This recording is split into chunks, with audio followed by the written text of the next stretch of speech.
Assalamualaikum warahmatullahi wabarakatuh. Alhamdulillahi ala ihsanih wa syukru lahu ala taufiqihi wa amtinanih. Ashhadu an la ilaha illallah wahdahu la syarika lah ta'ziman li sya'nih. Wa ashhadu anna Muhammadan abduhu wa rasuluhu ad-da'i ila ridwanih sallallahu alaihi wa ala alihi wa ashabihi wa ikhwanih wattabi'ina lahum bi ihsanin ila yaumil liqa'ih. Amma ba'du, fattaqullaha ya muslimuna haqqa tuqatih wa la tamutunna illa wa antum muslimun. Bapak dan ibu-ibu kaum muslimin dan muslimat dirahmati Allah, karena waktu yang terbatas maka saya pun harus tahu batas. Oleh sebab itu tadi mukadimahnya panjang, isinya insyaallah pendek. Nah, tapi itulah siap-siaplah kalau kurang-kurang paham nanti tanya aja. Nah, baiklah kaum muslimin dan muslimat dirahmati Allah. Tadi kita baru bicara secara umum tentang berlemah lembut. Nah, ahlu sunnah adalah seperti kata Abu Bakar Siddiq radhiyallahu anhu, arhamun nasi bin nasi ahlus sunnah. Atau selainnya, orang yang paling penyayang kepada umat manusia itu adalah ahlus sunnah. Kenapa tidak? Karena mereka pengikut sahibis sunnah, sang pemilik as-sunnah itu. Coba kalau disebut as-sunnah, pasti maknanya adalah Rasulullah sallallahu alaihi wasallam. Nah, kalau tuan-tuan dan puan-puan lihat, tidak ada orang yang lebih menyayangi makhluk ini daripada Nabi sallallahu alaihi wasallam. Wa ma arsalnaka illa rahmatan lil alamin.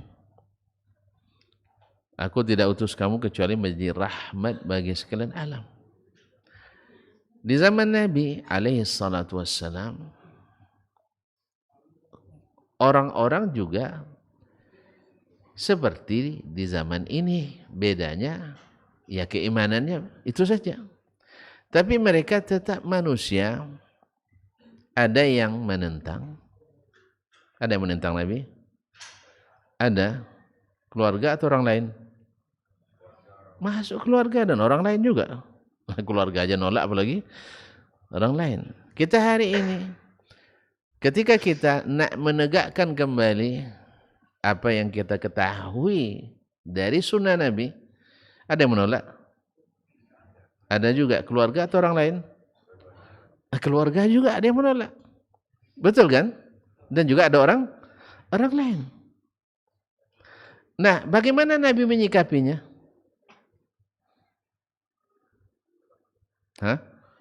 Ma'asyiral kiram dirahmati. Bagaimana Nabi menyikapi mereka yang menentang?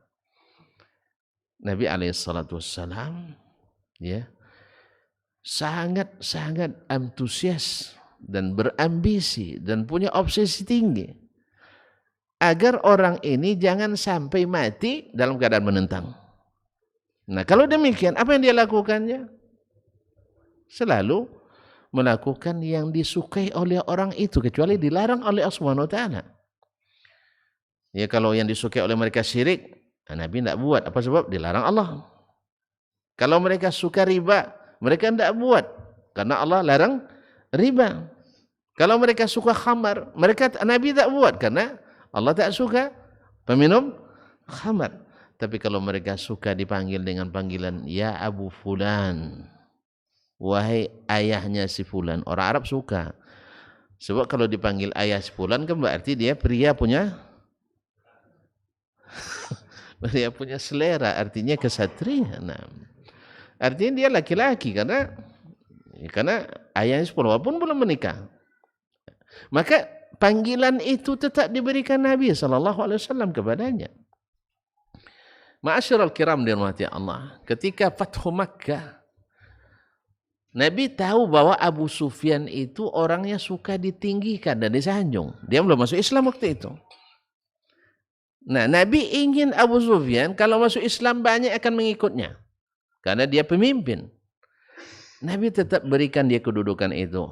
Lalu apa kata Nabi? Diumumkan, man dakhala manzila Abi Sufyan fahuwa amin.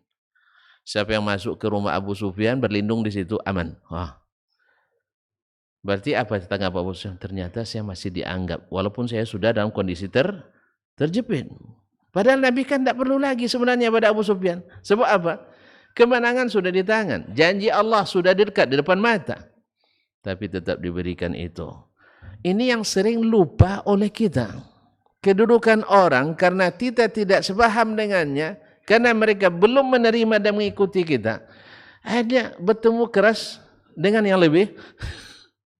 Bertemu keras dengan yang lebih keras. Tentu berdentum bunyinya Ustaz. Iya dah. Ya keras sama ketemu keras, tentu bising. Makanya kaum muslimin dan muslimat dirahmati Allah. Ahlus sunnah lebih sayang kepada manusia daripada selain ahlus sunnah. Kalau masih kesannya ahlus sunnah itu yang menegakkan sunnah itu keras-keras orangnya, berarti ada masalah dengan sunnah yang kita pahami. Memang kita harus sadar diri juga. Betul.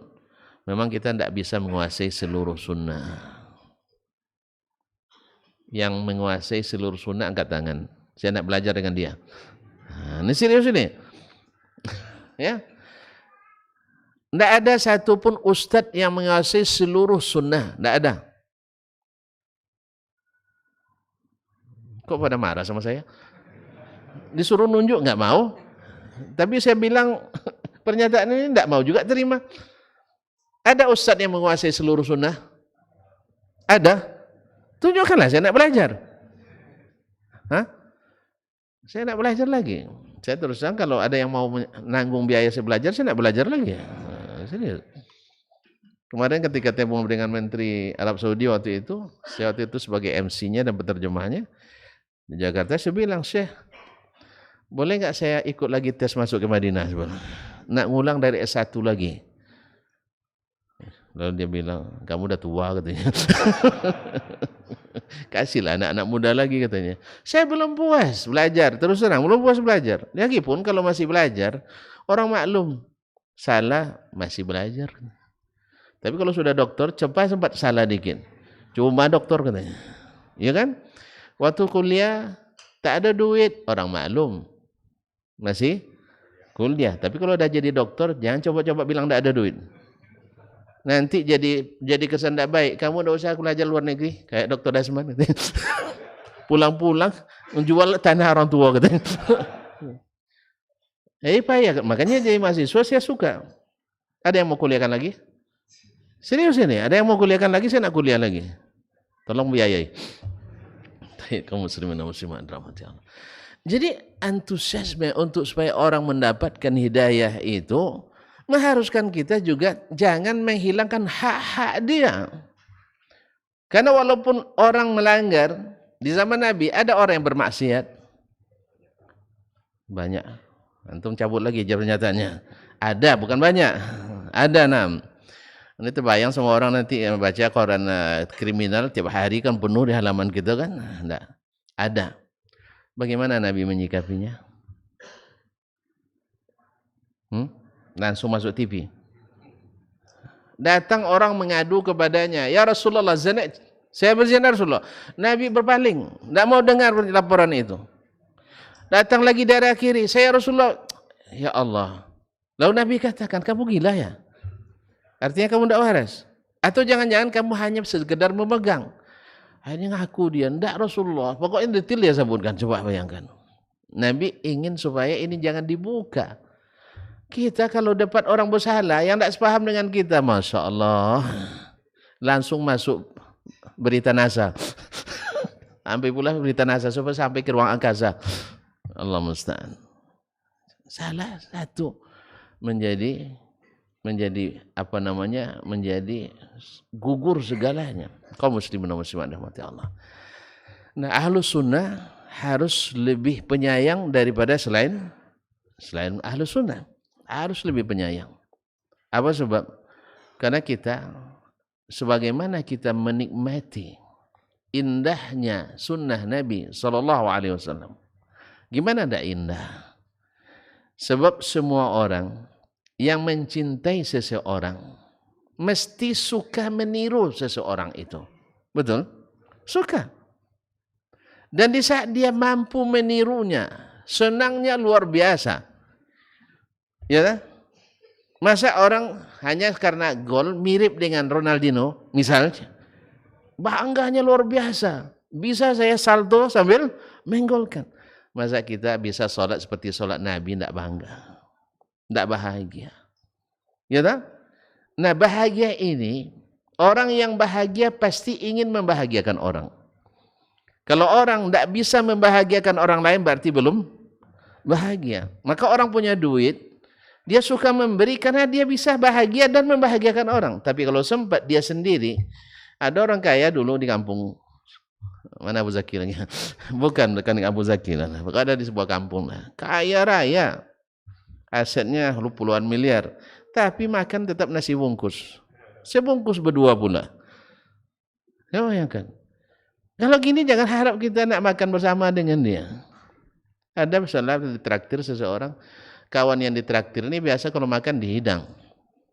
Apa sih ditraktir oleh orang itu? Terpaksa makan ramas. Karena yang ngajak ramas, otomatis yang diajak ikut. Tahu ramas? Nasi campur. Nasi campur-campur. Jadi kalau hidang kan beda harganya enggak? Beda. Macam enggak tahu aja tuh. Sering makan begitu. Nah, kaum muslimin dan muslimat yang mati Allah. Yang begini jangan harap akan bahagiakan orang, sebab dia sendiri enggak bahagia. Baru kemarin saya ketemu, saya enggak tahu orangnya, tapi ada yang mengatakan ada seorang bapak meninggal, di berangkasnya tersimpan uang 600 juta. Tapi entah siapa orang saya tidak tahu. Saya lupa. Yang mengatakan juga sudah saya lupakan. Saya yang salah-salah itu cepat saya lupakan. Yang benar-benarnya saya lupakannya. Yang salah-salah cepat saya lupakan orangnya. Baik kaum muslimin. Padahal di masa hidupnya dia makan berdikit-dikit. Ya kalau ibarat orang lama-lama dulu, dia beri sepeda mini. Tahu sepeda mini? Tidak tahu ya. Sepeda ontel, kereta unto, nggak tahu ya. Nah. Saking hebatnya, pas jalan becek dipikulnya sepeda. Dia yang mengharung apa itu? Kaum muslimin, anaknya nak minta uang tak pernah diberi. Habis itu infak tak pernah keluar. Dia sendiri tak bisa ngelontut dirinya. Ini tak akan pernah bahagia orang seperti ini. Akhirnya dia pergi, uangnya dibagi-bagi. Coba bayangkan, uangnya dibagi-bagi. Ada yang lebih ironis lagi seperti yang diceritakan oleh Syekh Sa'ad Al-Atiq, hafizahullah. Ada orang kaya raya meninggalkan kekayaan tidak kurang dari 193 juta rial. Ya rial bukan rupiah.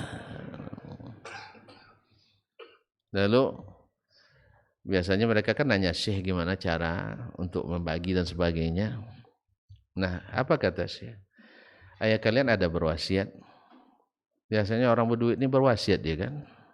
Asal jangan lebih dari 1/3. Lalu katanya enggak ada wasiatnya. Terus bagaimana kalau seandainya kan 193 ini? Atau anggaplah 93, saya mungkin salah. 93 saja lah dulu. Berapa itu kali 4.000? 4 kali 9. Hah? 4 kali 9? 36. Nah, tambah juta. Tambah 09. Berarti 36 ribu. Hah?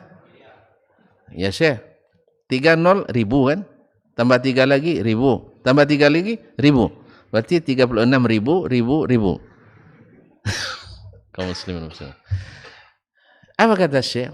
Bagaimana kalau yang 3 juta ini Bukan 36 sih, 300. Antum salah hitung.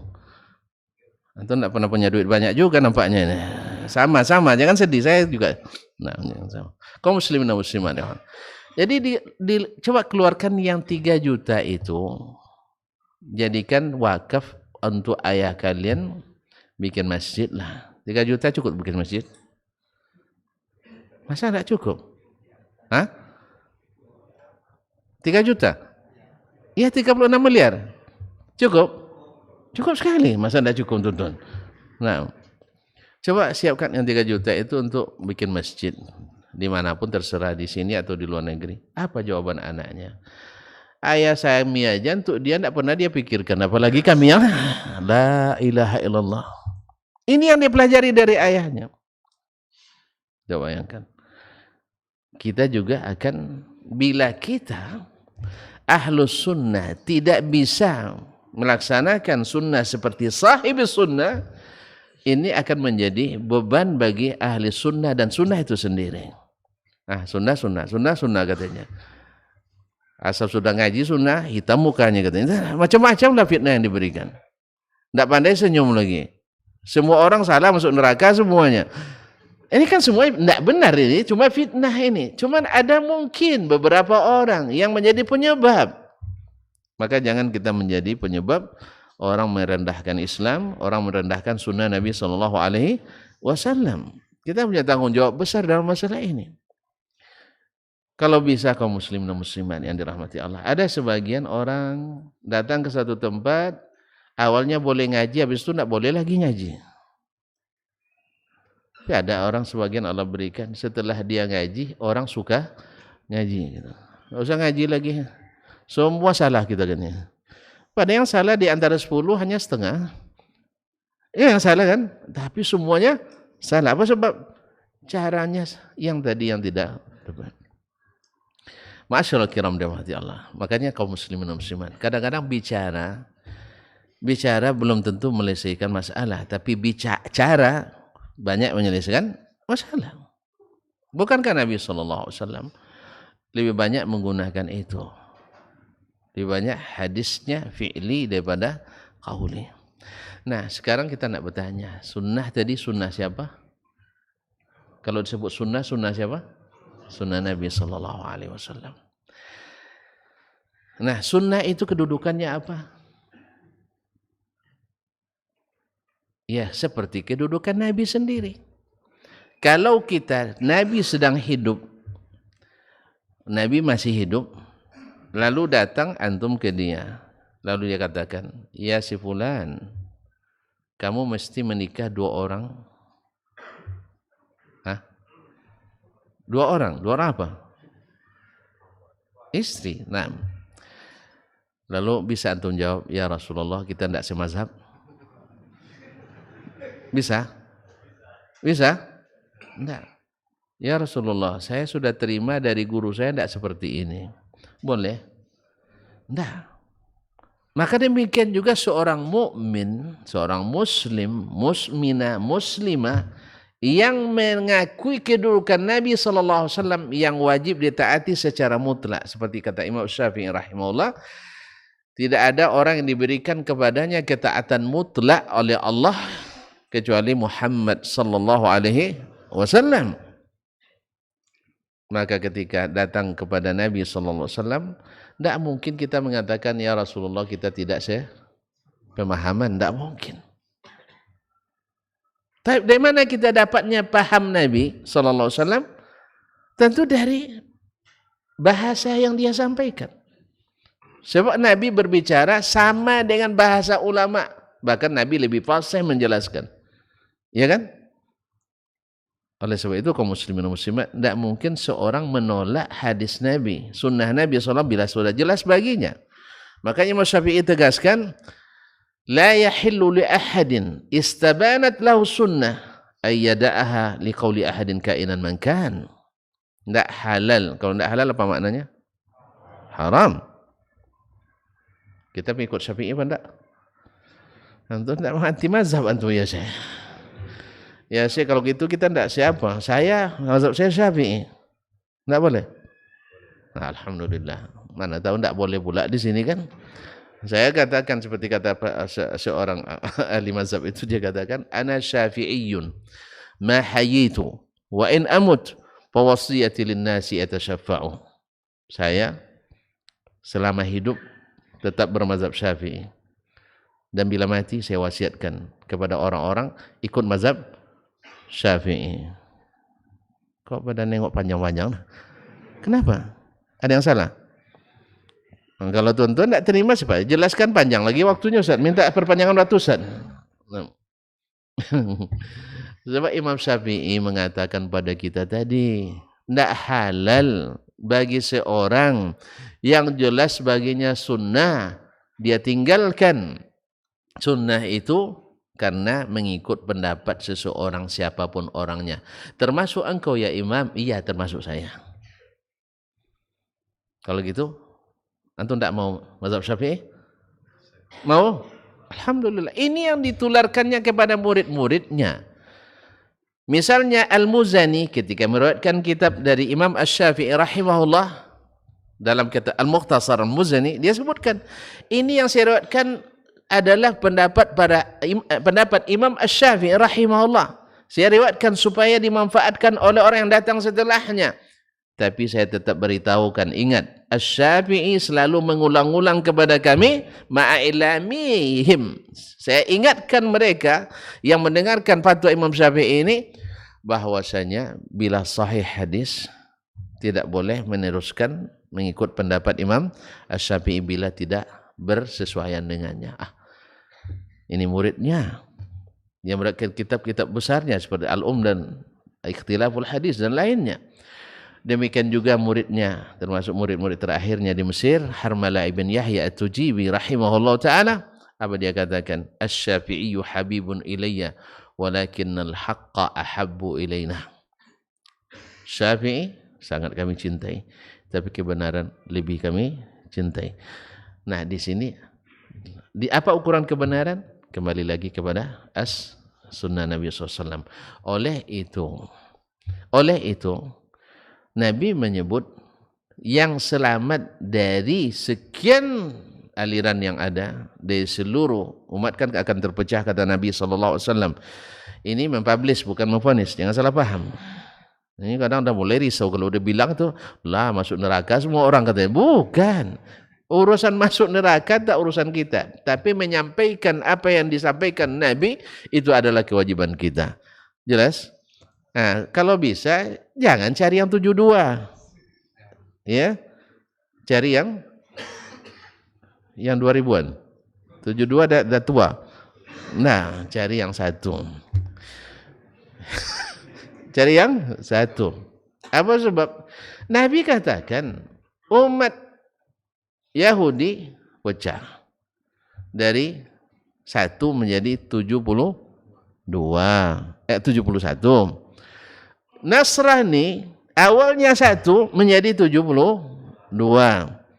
Nah, Nabi tidak ingatkan lagi mereka. Mereka kan setelah Nabi datang harus ikut Nabi Muhammad kan. Nah, umat ini akan terpecah jadi 73. Semuanya masuk surga. Hah? Tidak mau tuntun masuk surga. Teganya tentu masukkan banyak orang ke surga neraka. Nabi katakan semuanya potensi masuk neraka. Ini kata Nabi. Nabi berbicara dengan wahyu.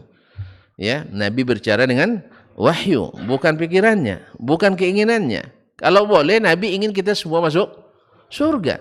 Tapi ini yang harus disampaikannya. Yang harus disampaikan oleh Nabi SAW kepada umatnya. Nabi juga sekarang bukan sedang memvonis sekarang. Dia mempublish apa yang disuruh sampaikan oleh Allah kepadanya.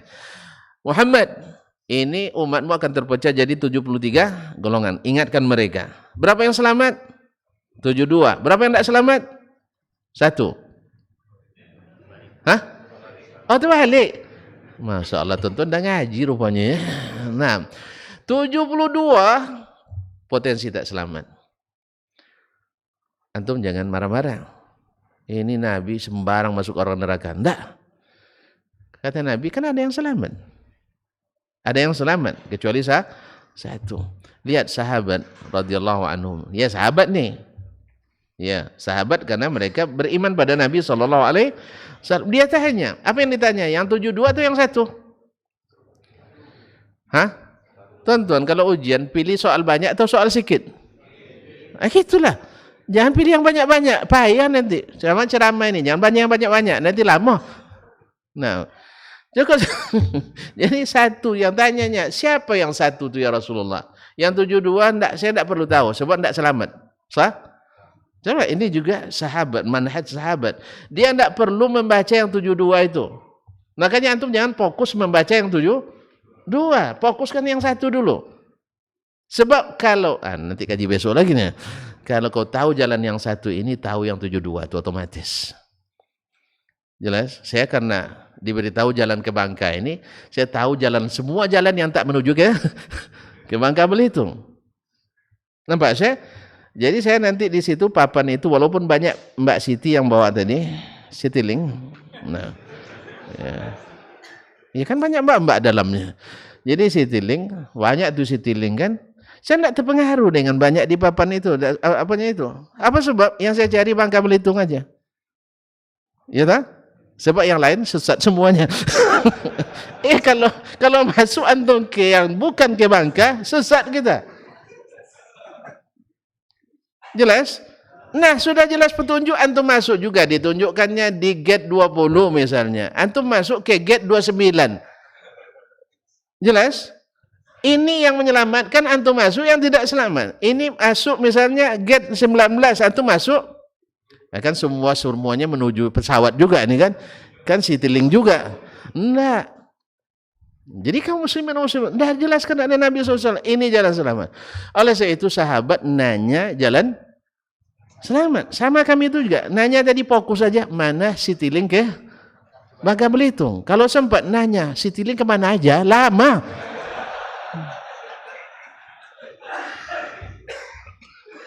Kecuali tujuan saya tidak jelas. Kalau tujuan jelas, tujuan kita kemana? Ya ke surga. Ke Bangka. Ke Bangka. Kalau tujuan sudah jelas, jangan cari yang lain-lain. Nah, tujuannya ke surga. Selamat kan? Maka cari mana yang selamat. Inilah sahabat Nabi SAW. Maka rugi kita, banyak yang fokus pada aliran-aliran yang tidak selamat.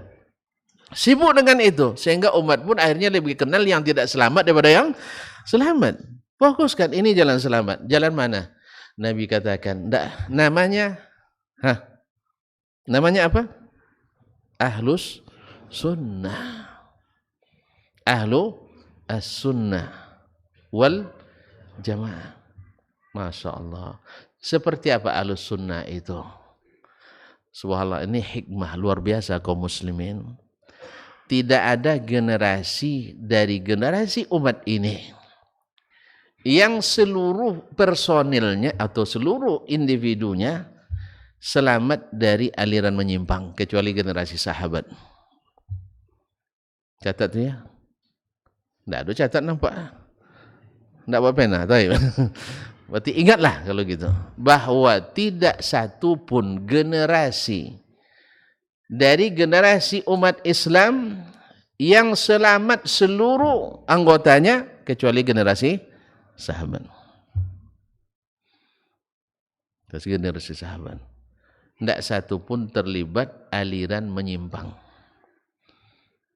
Jadi tidak sia-sia Nabi mengatakan kalau kalian nak masuk golongan selamat, ingat saya dan sahabat saya. Ingat saya dan sahabat saya. Seperti apa saya dan sahabat saya hari ini beragama, maka ikuti saja. Ini yang masalahnya kita hari ini mengimani yang kita pikirkan, bukan mengimani apa yang kita dengarkan.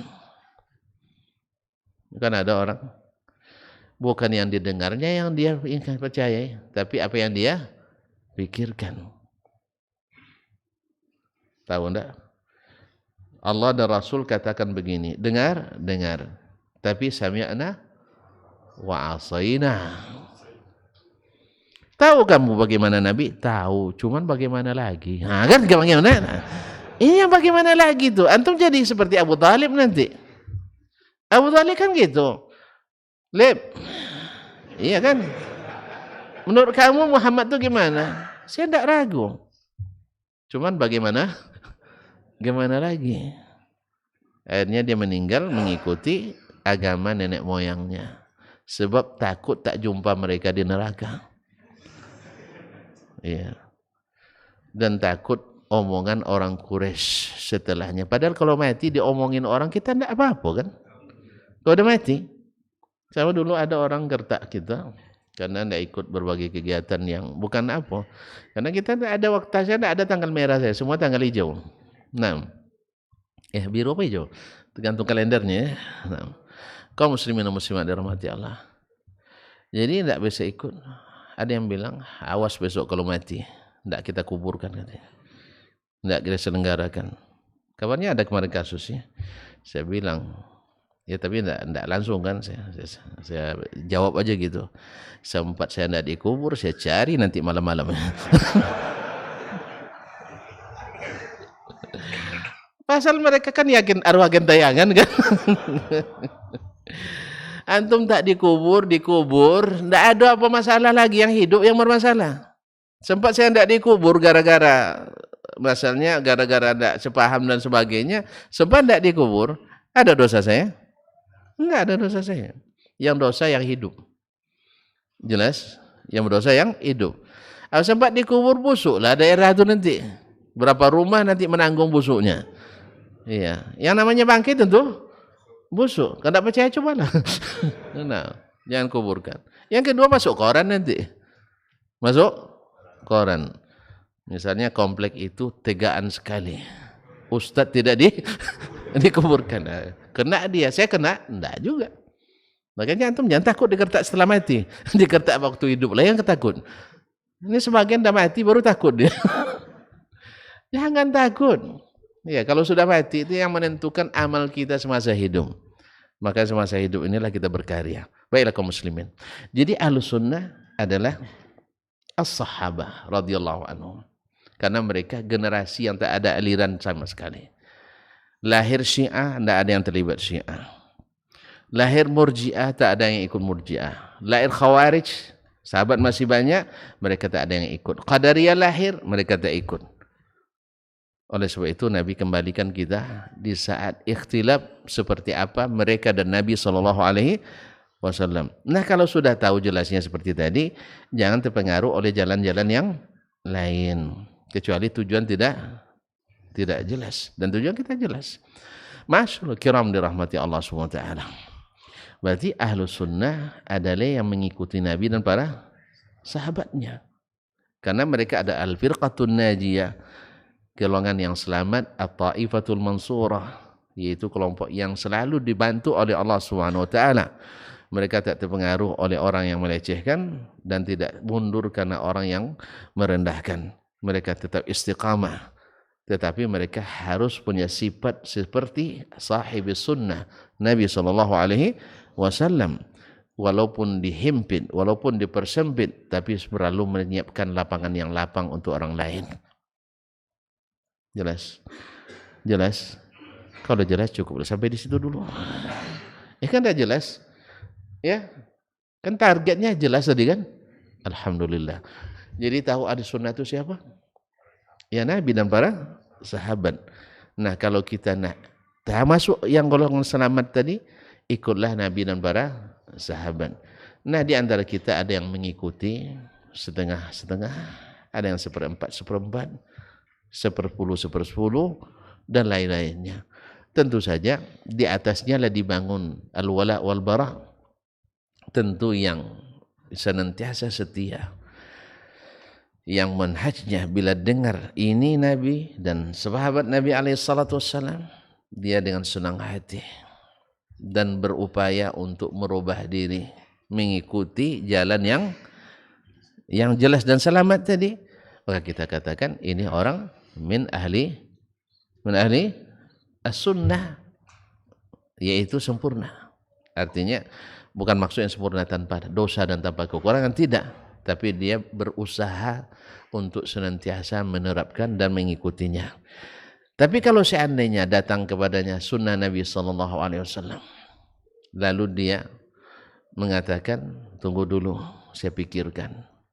Lalu dia pikirkan, oh tidak sesuai dengan pikiran saya. Berarti dia ahli pikir, bukan ahli sunnah. Berarti dia di sini tidak mengikuti manhajnya ahli sunnah. Karena ahli sunnah itu kaum muslimin, karena ahli itu artinya yang senantiasa bersama.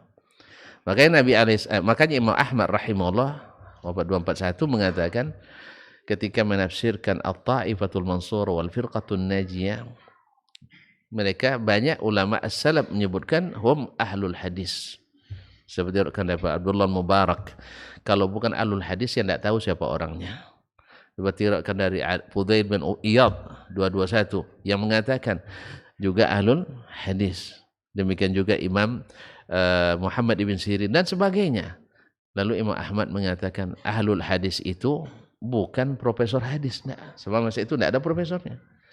Dan bukan pula yang meriwayatkan hadis saja. Dan bukan pula yang pakarnya. Tidak. Yang ahlul hadis itu kullu man yasta'milul hadis, yaitu orang yang menggunakan hadis. Apa makna menggunakan? Dengar, paham, laksanakan atau diyakini. Itu menggunakan hadis. Tapi ada orang percaya sama hadis? Iya percaya. Lalu kenapa tidak yakini? Karena pemahamannya beda. Seolah-olah dia, Nabi katakan, menurut saya, kata Nabi SAW, ini harus kamu yakini. Ya Rasulullah, pemahaman Anda tidak jelas. Pemahaman tidak tepat. Menurut pemahaman Syekh saya begini. Kan begitu, Nabi kan, maaf kaum muslimin, Nabi pakai bahasa apa? Bahasa Arab. Ulama yang diikuti pakai bahasa apa? Bahasa Arab. Mana yang lebih jelas, bahasa Nabi atau bahasa lain? Mana lebih jelas, bahasa Nabi atau bahasa selain Nabi? Bahasa Nabi. Kenapa begitu? Karena Nabi itu seperti kata Imam Syafi'i menguasai seluruh bahasa Arab. Dan tak satu pun ulama yang menguasai seluruh bahasa Arab. Sekalipun Sibawaihi, dia tidak menguasai seluruh bahasa Arab. Tapi hanya Nabi SAW. Maka bahasa Arab Nabi mutlak fasih. Dan bahasa Arab selain beliau ada yang fasih, ada yang tidak. Maka bahasa keterangan Nabi lebih jelas. Tidak mungkin kita katakan ya Nabi kita tidak semazhab. Sanggup atau katakan ya Rasulullah kita tidak semazhab. Jelas kaum muslimin? Tapi dah jelas tadi, sekarang kok tambah tidak jelas? Gara-gara ditambah jelas jadi enggak jelas. Taib. Ini sekedar mengingatkan saja. Sekedar mengingatkan. Jadi sifat ahli sunnah banyak disebutkan oleh para ulama. Satu, mereka tidak mengenal dan beragama kecuali sunnah. Yang kedua, bahwa mereka tidak akan mengadu sunnah dengan selain sunnah. Maksudnya, kalau sudah jelas dalam keterangan Nabi, mereka walaupun dalam pikiran tidak sesuai, mereka akan buang pikiran itu dan ikut Nabi SAW. Tapi kalau masih mengikut pikiran, berarti kita alul hawa, pengikut hawa. Yang ketiga, ahlus sunnah itu punya sifat tadi seperti Nabi SAW adalah senantiasa menginginkan orang mendapatkan hidayah, bukan mengeluarkan orang dari hidayah. Ini jangan sampai benar pula fitnah yang disebutkan kalau sudah ngaji menyebabkan orang Islam keluar dari Islam. Kan itu ada yang mengatakan mereka tuh berdakwah katanya orang Islam jadi keluar dari Islam. Kalau kita berdakwah membuatkan orang Islam masuk, orang kafir masuk Islam. Ini luar biasa fitnah. Ya, ini fitnah jelas dusta, tapi orang dusta tak berpengaruh selama kita tidak dusta. Jelas ya? Makanya sunnah itu jadi ciri khas. Kenapa? Karena dialah yang memutuskan segalanya. Memutuskan segala perselisihan di antara kita. Dan saya tutup dengan tak satu pun muslim dan muslimah yang mengaku mencintai Nabi Allah dan Rasul sallallahu alaihi wasallam kecuali dia akan mendahulukan perkataan Allah dan perkataan Rasulullah sallallahu alaihi wasallam. Kalau ini terjadi, inilah ahlus sunnah walaupun tidak mengaji di Masjid As-Sunnah. Nah, ini kan kadang-kadang masalah lagi di hari ini Kalau tidak ngaji di Masjid As-Sunnah bukan ahli As-Sunnah, itu bahaya. Ya, di mana-mana ini terjadi. Kalau tidak ngaji sama Syekh Fulan berarti bukan ahlu As-Sunnah. Ini di seluruh dunia terjadi ini, bukan di sini aja. Jangan bersedih dah. Ya. Jangan bersedih dah. Kalau tidak ngaji sama Syekh Fulan, ngaji sama Syekh Fulan bukan ahlu Sunnah. La haula wala quwata illa billah. Orang nak belajar nahu, awak tidak ada pakar nahu di Bangkar. Hah? Dia tidak ngaji di Masjid As-Sunnah. Padahal dia ahli sunnah. Ahli sunnah tidak dikenal dengan masjid dah. Tidak dikenal dengan guru dah. Tapi dia dikenal dengan apa yang dia yakini, apa yang dia ikuti, apa yang dia dalami, dan apa yang dia amalkan. Ini tidak sedikit kita lebih percaya daripada apa yang dia dengar tentang seseorang daripada apa yang lihat dari orang itu. Paham tak? Nah, tonton misalnya dah lihat dan dekat dengan Dasman misalnya. Dah ditengok keyakinannya, akidahnya persis sama dengan apa yang dikatakan Nabi SAW. Tengok pula ibadahnya dari solat, puasa, haji, zikir, doa, semuanya juga mengikut sunnah Nabi SAW. Lihat lagi di fikihnya, sama juga cara mentarjih, yaitu mengikuti dalil Al-Quran dan sunnah serta ijma', bukan fanatik buta kepada mazhab tertentu. Dah cukup semua, dah akhlaknya juga. Beliau ahlu sunnah enggak? Enggak. Apa sebab? Enggak ngaji di Masjid As-Sunnah. Ini barangkali Ustaz siapa yang akan menjelaskan nanti kaum muslimin dan muslimat dirahmati Allah. Ya ahlu sunnah, sudah ahlu sunnah itu yang senantiasa bersama sunnah, bukan yang ngaji di Masjid As-Sunnah. Jelas? Jelas, no? Jadi jangan percaya pada yang didengar, tapi percaya pada yang dilihat. Saya pernah orang sengaja datang ke rumah saya di Madinah waktu itu, dia umrah, sengaja nak mengikuti saya. Sebab diberitakan Dasman itu lebih bahaya dari syaitan katanya. Oh my. Subhanallah, Ustaz dia yang bilang. Jadi kamu ke Madinah jangan dekat-dekat Dasman tak katanya. Sebab apa? Lebih bahaya dari syaitan. Akhirnya dia umrah sebulan. Orang kan dua pekan pulang kan. Dia minta perpanjangan habiskan visa sebulan. Dia mau nginap di rumah saya. Silahkan. Dia nak nengok rupanya dari si kecil-kecilnya sampai besar-besarnya. Saya tidak tahu. Awak kira dia nak numpang aja kan? Nak numpang tinggal karena hotel kan tidak ada lagi ditanggung oleh travel. Rupanya dia punya misi tertutup, misi rahasia. Ya, untuk meneliti siapa Dasman. Ya. Akhirnya menjelang setelah habis visanya dia mau pulang, dia bilang mohon maaf Ustaz. Saya sebenarnya punya misi rahasia. Yaitu meneliti tentang Ustaz. Gimana itu? Saya dibilang sama Ustaz itu lebih dahsyat dari syaitan katanya. Terus gimana? Sekarang saya yakin Ustaz saya yang syaitan. Jangan sebenarnya, jangan sebenarnya. Tidak boleh antum bilang dia syaitan. Sebabnya sama, dia seperti antum dulu sebelum bertemu dengan saya. Dia dapat fitnah juga dari yang lain. Untung antum mau meneliti. Kalau sempat seperti dia terus, mati pun nanti berhutang sama Ustaz Dasman semua. Jelas sebab itu targetnya tolong selamatkan dia. Jangan sebut dia sebagai syaitan. Ya bagi saya tidak perlu dia salah sangka dengan saya, tidak perlu. Yang penting Allah jangan salah. Allah jangan merendahkan saya. Karena kita jelas di mana kebenaran datang, insya Allah kita pegang. Sanggup laksanakan, kalau tidak minta izin dan minta maaf. Kan itu kan? Misalnya kan saya tahu bahwa nikah lebih dari satu, saya tahu sunnah. Cuman saya tidak sanggup. Iya maksudnya saya tidak sanggup sekarang. Satu penakut. Kata Allah kalau kalian takut satu aja. Ya. Kan gitu. Yang kedua saya tidak punya waktu. Makanya saya bawa istri ke sini itu untuk rekreasi sekali. Numpang gitu. Makanya saya minta pada panitia itu tuh ongkosnya saya yang bayar kalau untuk itu. Kalau saya jangan. Iya saya diundang kan. Kalau dia kan tidak diundang. Tapi panitia tidak mau pula kabarnya. Tidak tahu saya. Tidak kemana-mana saya begitu. Sengaja saya bawa. Sengajian rekreasi. Makanya targetnya tadi bukan untuk mengaji mereka datang. Tadi jemput sama ibu-ibu kan, karena masih demam sebenarnya, dan juga targetnya bukan untuk mengaji, untuk rekreasi. Mohon maaf. Ya, kami udah sering ngaji di rumah. Kan kaji kami banyak, lebih daripada tonton di sini. Baik kaum muslimin dan muslimat dirahmati Allah SWT. Saya tahu itu sunnah, tapi jangan paksa saya. Kapal saya juga masih kecil. Ya, sekarang aja masih sering utang. Ya walaupun rumus sebenarnya beda-beda kan. Satu aja sudah bahagia apalagi dua kan.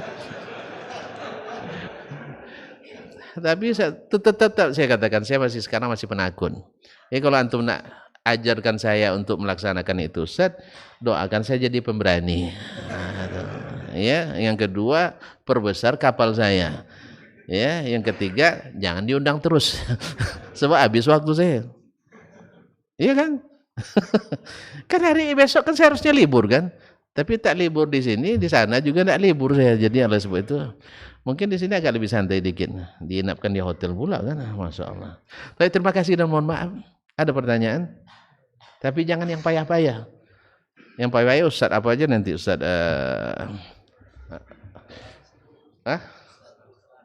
Ustaz apa? Ustaz Ruslan. Mohon maaf Ustaz. Nama antum familiar tapi saya cepat lupa. Iya. Apa antum pemberani, saya tidak. Nah. Iya ya. Betul, alhamdulillah. Rupanya itulah memang tidak tergantung strata kaum muslimin. Tidak tergantung strata. Allah musta'an. Saya heran juga kenapa saya diciptakan penakut.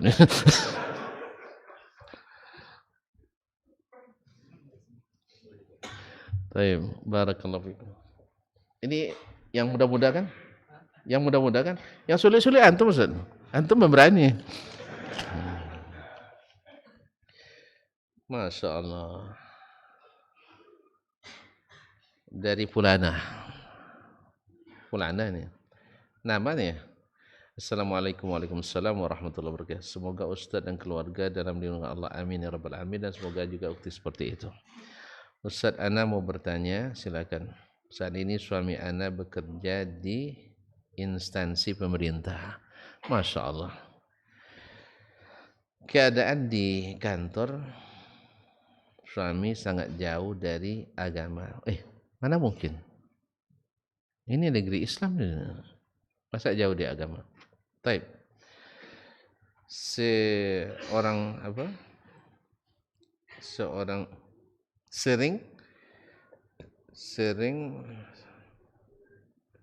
ikhtilat sering sama-sama ikhtilat musik dan laki-laki perempuan biasa bicara kotor, na'udzubillah, dalam bercanda.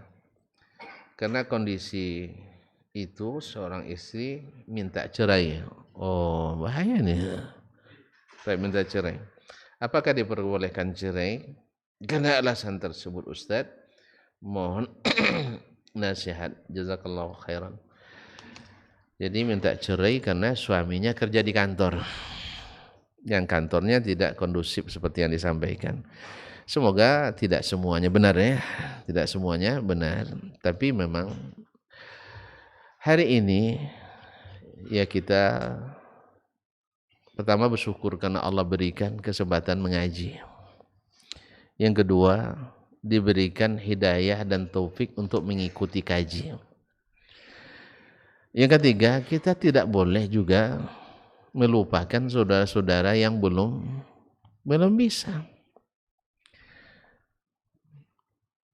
Ketika kita berada di tempat seperti ini, maka manusia itu kan tidak lepas dari satu, mempengaruhi, dua, terpengaruhi. Kapan kita bisa mempengaruhi? Bila punya kepribadian yang kuat, iman yang kokoh, ilmu yang mumpuni. Oleh sebab itu, kepada ibu yang bertanya, jangan cepat-cepat minta cerai. Tetapi berikanlah kekuatan kepada suami untuk mempengaruhi lingkungannya. Dengan apa? Ajak mengaji, ajak mengikuti Nabi SAW. Karena tidak ada obatnya kecuali itu. Nah, kalau nak mencari lingkungan yang steril 100%, di mana nggak ada sekarang ini? Di belahan dunia ini tidak ada yang steril 100%. Berhenti di kantor, kerja apa? Kerja di pasar, lebih ikhtilat lagi. Ya. Oleh sebab itu usaha yang dapat dilakukan ya dengan mengaji tadi, membentengi diri dari pengaruh-pengaruh lingkungan yang tidak kondusif tersebut. Kalau kita sudah kokoh, insya Allah yang namanya ikhtilat bisa kita hindari. Yang namanya musik bisa kita jauhi.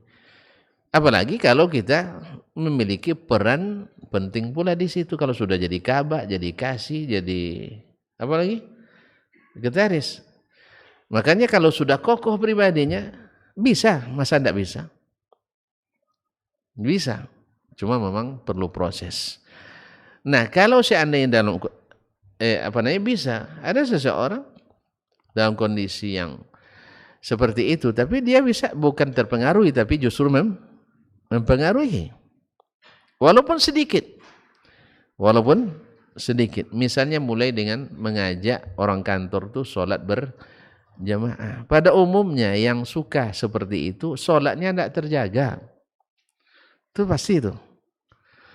Pasti, karena Allah katakan wa aqimis shalah innas salata tanha anil fahsya'i wal munkar. Dirikanlah salat. Salat itu otomatis mencegah perbuatan keji dan munkar. Kalau belum mencegah, berarti antum belum salat. Pastikan itu. Bisa salatnya tidak benar atau niatnya tidak betul. Salat hanya tradisi misalnya. Tidak mencontoh salat yang asli dari Nabi SAW, itu besar pengaruhnya kaum muslimin. Sebagaimana antum siap melanggar, tidak mengikuti Nabi dalam ibadah seperti ini, antum juga siap melanggar aturan-aturan Nabi di luar salat. Dalam salat aja kita langgar, apalagi di luar salat, pasti. Orang yang lemah berpegang pada sunnah Nabi dalam salatnya, lemah berpegang pada sunnah Nabi di luar salatnya, pasti. Tapi justru siapa yang kokoh berpegang dengan salat Nabi SAW, insya Allah kokoh berpegang dengan sunnah Nabi di luar salat. Maka di antara sunnah Nabi di luar salat, dia tidak mau dengarkan musik misalnya, walaupun orang putarnya beda antara mendengarkan dengan terdengar. Kalau tidak bisa kita kemana-mana nanti. Misalnya tadi di bandara ada musik, ada, tapi jangan tanya musik apa yang diputar, saya tidak ingat lagi, saya tidak dengar, saya tidak dengarkan, cuma terdengar itu. Saya coba pakai headphone tadi untuk dengarkan ceramah, cuma itulah kadang-kadang orang diajak berkawan bercerita kan, akhirnya matikan lagi, habis itu hidupkan lagi, kan ribet juga sebenarnya. Nah, jalan sendiri tidak bagus juga, harus rame-rame juga kan, ada kuliah. Jadi tidak bisa, kita harus punya pengaruh, walaupun hanya mengajak mereka sholat berjamaah. 2 orang cukup, 3 orang nanti akan diikuti. Artinya saya berbicara seperti ini karena sudah dilakukan, bisa. Tadi saya katakan, tadi penampilan budaya tadi kan. Kalau saya bicara tentang halal haram tadi, tidak bisa mereka semua haram nanti kan. Tapi saya katakan tadi, jangan sampai rusak hafalan para imam kita, kan itu kan, sampai bercanda dikit kan. Ya, jangankan mereka, saya pun yang rusak juga nanti sebenarnya. Nanti lupa sama istri, jadi senang dengan acara ini. Akhirnya alhamdulillah bisa dimaklumi. Yang kedua juga anggaran yang masuk di bab anggaran kita sedikit. Harusnya perlu misalnya 3 miliar, yang ada hanya 800 juta. Bayangkan, yang diperlukan 3 miliar, anggaran hanya 800 juta. Apa sebab? Ini acara keagamaan, tidak perlu banyak-banyak dananya. Kan itu cara pikir kita. Acara agama tidak boleh banyak, tapi kalau acara pesta wajib. Nah itu balik. Harusnya keagamaan harus. Makanya guru TPA 600.000 1 semester. Bayangkan. Apa sebab? Guru Qur'annya. Ini orang tidak semangat ngajar Quran. Nengok guru tidak semangat, murid lebih tidak semangat lagi. Harusnya guru Quran itu seperti di masa Umar bin Khattab dulu, gaji hanya 10 dinar sebulan. Pokoknya 2,5 juta, 25 juta sebulan. Kalau ada di sini kasih tahu saya. Iya, enggak masalah. Saya urus pindah nanti, enggak masalah. Nah. 25 juta. Jadi kepada ibu yang bertanya tadi, ajak suami itu untuk ini. Kecuali ada sebab-sebab lain yang tak disebutkan dalam pertanyaan, itu saya tidak tahu. Tapi kalau hanya itu sebabnya, beri sokongan. Tidak juga bisa, terpengaruh juga kita. Karena memang bukan aturan. Aturan kantor tidak ada itu. Mesti bermusik, mesti berikhtilat. Tidak ada aturan itu. Cuman kebiasaan yang berlaku. Kebiasaan berlaku. Kalau istri kita punya istri cantik bekerja misalnya, kadang-kadang diajak oleh pimpinan untuk pergi makan siang kan. Awak ngajak enggak mau dia. Pimpinan ngajak dia mau dia. Apa sebab? Dia lebih harap kepada pimpinan pada suaminya. Apa sebab? Ini kan ada juga masalah suami kadang-kadang enggak menjanjikan. Ini masalah suami kadang enggak menjanjikan. Allah Ustaz. Jadi nasihat saya kepada ibu, bangun kembali rumah tangga ini dengan takwa. Kalau memang tidak bisa sama sekali, kecuali merusak kita, ada salahnya meninggalkan pekerjaan yang merusak kita. Ya. Tetapi tetap diusahakan, jangan setidaknya kalaupun tidak bisa memperbaiki yang lain, kita jangan sampai rusak agama kita gara-gara itu. Yang mencari yang serius sekarang tidak ada kaum muslimin, Pak ya. Allah musta'an. Oleh sebab itu jangan cerai dulu enggak. Karena cerai itu tidak disukai. Syaitan yang suka. Allah enggak suka. Allah musta'an. Kalau sebab-sebab lain saya tidak tahu. Terima kasih. Bismillah Ustaz, bagaimana caranya mendapatkan tazkiyah surat rekomendasi dari Ustaz? Untuk apa? Hah? Ana ingin mendaftar di Universitas Islam Madinah. Tanya ke orang sana. Tazkiyah saya diterima atau tidak? Kalau terima, insya Allah saya bagi. Tidak ada masalah. Ya kalau diterima di sana, mana tahu nanti. Justru tazkiyah bikin antum tidak diterima nanti. Pastikan dulu. Tanya ke situ. Yang kedua, saya juga harus mengenali antum. Sebab tidak mungkin saya bilang tidak kenal. Kalau bilang tidak kenal, tambah tidak berguna. Kalau saya bilang kenal, saya pula berdosa. Oleh sebab itu, kalau kita belum kenal sebelum ini, mohon izin kepada Ustadz antum yang mengenali saya. Ya, ini bukan di sini aja, di mana-mana seperti itu. Sebab saya yang bertandangan di bawah ini, Dasmani Yama Ali, mengatakan si Fulan tak saya kenal. Ini tidak berguna. Iya kan? Nah, tapi kalau saya bilang, saya sekedar mengenalnya dengan baik, Masya Allah, dan sebagainya. Di mana antum tahu? Saya juga tidak kenal. Jangan biarkan saya berdusta. Oleh sebab itu saya perlu Ustadz yang mengenali antum dan kenal dengan saya, minta izin kepadanya, insya Allah urusan dengan Dasman sangat mudah. Karena prinsipnya kalau bila dipersulit, kenapa kalau bisa dipermudah, kenapa dipersulit? Alhamdulillah. Dah habis pertanyaan? Yes, ya?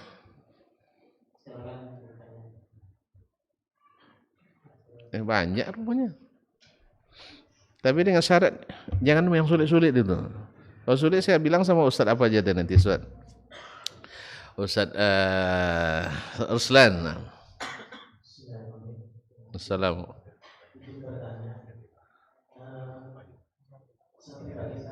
Alhamdulillah saya bersyukur saya dan keluarga diberikan Alhamdulillah. Mohon nasihatnya dari Ustaz untuk saya terkait bermuamalah dengan tema tadi dengan baik. Yang satu tadi saya dengan keluarga gitu, masalahnya saya punya dengan istri gitu ya, punya masalah dengan mantan ketika saya bermuamalah dengan baik. Mantan istri? Ya. Ini saya cek dulu gitu ya. Muka pasang dengan, tapi kalau saya bermuamalahnya dengan nada yang tinggi, gitu ya, tinggi dia biasa-biasa gitu. Tapi ketika saya memberikan respon yang baik, satu mencoba tidak ada keributan kontak, gitu, jadi berbaik, maka hati saya yang masuk. Jadi saya mau nasihatnya untuk saya, gimana gitu, kalau saya ada di sini dia senang. Kalau apa? Kalau saya satu, Oh, kalau saya satu dengan mantan, gitu, baik dengan dia meskipun dia tidak kurang ini agak tinggi, saya tetap lembut, gitu, berusaha lembut, saya yang sekarang yang lemas itu. Nah, saya sudah baik ini sebagai latihan. ya, barakallah. Subhanallah. Kan dari awal ku bilang jangan cerai nah. Kan dari awal ku bilang jangan cerai gitu. Tapi kaum muslimin dan muslimat dirahmati Allah. Jadi permintaannya muka masam terus. Masam aja lah.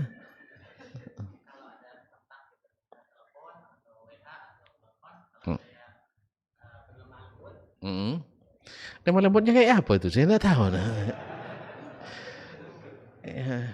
Ini sampai cemburu kan ada.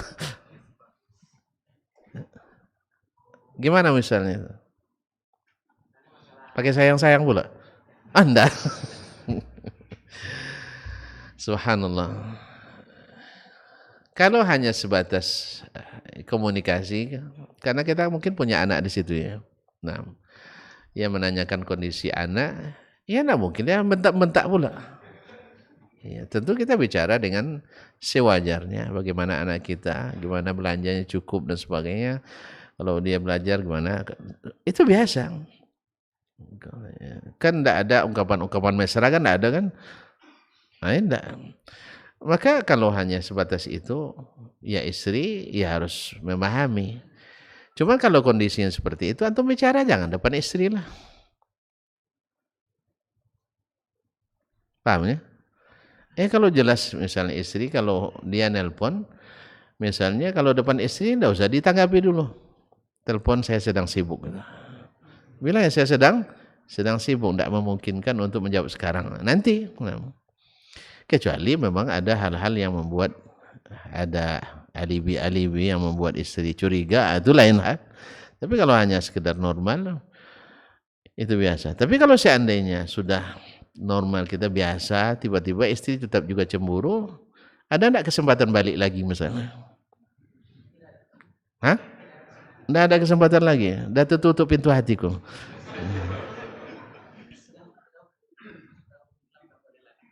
Enggak akan balik lagi. Subhanallah. Padahal mau. Iya, kalau gitu berarti kalau memang enggak mungkin lagi, ya daripada komunikasinya apa namanya tadi, kita enggak apa-apa dituduh juga, lebih baik betul-betul apa-apa gitu kan. Makanya diikat lagi gitu. Biar rasa dia cemburu. Nah, dia cemburu dia tanpa alasan, lebih baik dengan marah ibu-ibu sama saya. Nah, ya bagaimanapun kaum muslimin muslimat, ya hubungan ini kadang-kadang memang sensitif. Ya sebagian orang dalam bab ini memang agak sensitif gitu. Tidak mau menerima apa namanya konsultasi dari seorang wanita biasa. Ini kan sifatnya kepribadian kita. Kalau Allah mengizinkan untuk sebatas yang ma'ruf, bahwa antara laki-laki dan perempuan boleh bicara kan, boleh bicara dengan cara yang ma'ruf. Tapi kalau sudah nyerempet kemana-mana, maka kita harus menjaga hati kita dan juga hati istri atau suami kita. Tapi kalau bertanya tentang hukum, bertanya tentang keadaan anak, ya kemana lagi mau nanya? Kemana lagi mau nanya keadaan anak kita? Karena ya tentu ke mantan istri tadi. Atau bisa enggak suruh istri yang bertanya? Enggak puas pula rasanya. Jadi subhanallah, memang wanita itu memang sensitif akhi, betul itu. Ya kadang-kadang kita nak buat sensasi tapi akhirnya bikin emosi. Enggak jarang kita bikin sensasi tapi ujung-ujungnya emosi. Kadang salah dengar dia. Nah, salah dengar awak kena hukum. Merajuk 3 hari. Iya, awak salah ngomong sebenarnya. Awak nak memuji dia, dipahaminya misalnya untuk menyindir dan sebagainya. Nah, tergantung mood kada tadi. Bisa enggak disuruh dia yang bicara? Antum pula enggak lepas rasanya hati kan? Ya. Oleh sebab itu mungkin di antara cara yang bisa antum lakukan bicara bukan di depan istri. Yes. Karena kalau dia enggak tahu kan masa dia apa, kecuali ada setan yang panggil pula. Nah, insyaallah. Tapi tetap menjaga adab-adab yang sudah ditentukan oleh syariat. Wallahu taala alam.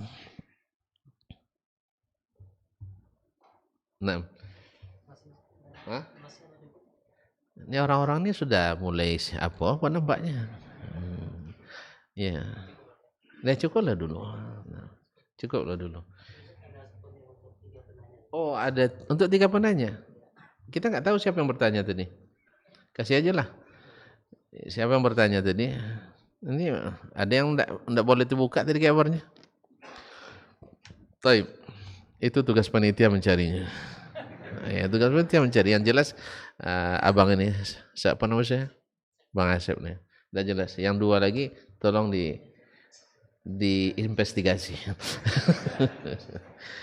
Terima kasih dan mohon maaf. Mudah-mudahan yang benar itu semata-mata taufik dari Allah SWT.